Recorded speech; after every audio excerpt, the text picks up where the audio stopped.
Hi guys, I'm Abhay and today I will show you how to install VS Code and how to configure its compiler, that is minGW64. Open your browser and type here VS Code and you can simply click here, and now you can just download the application by clicking on download. You can simply install it and leave it.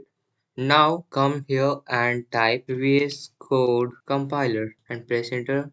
As you can see here, this is C++ programming with Visual Studio Code, but we have to download the compiler, that is minGW64. You can see here, just click on this and as it has opened, you can see here this is minGW64.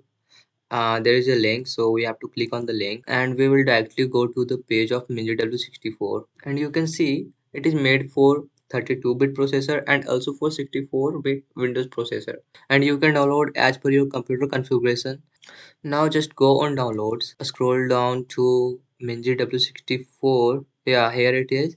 And just tap on this and you will be downloading minGW64 compiler. As you have downloaded your compiler, you can simply search here minGW64, or either you can go to your C drive and go to your program files and now search for minGW64. Here it is, and now just click on whatever it comes and now click on minGW32 and now click on bin, and here we go.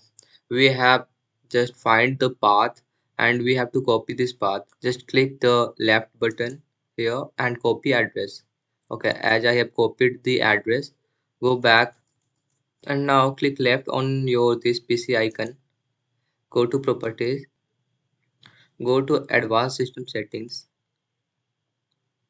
go to environmental variables, and now choose path here, and now tap on edit, and now tap on new and simply paste the path that you have copied, but I have already mentioned here the path, so I don't have to. So here you go, your path has been set and your compiler has been configured. Just go back and do some coding stuff.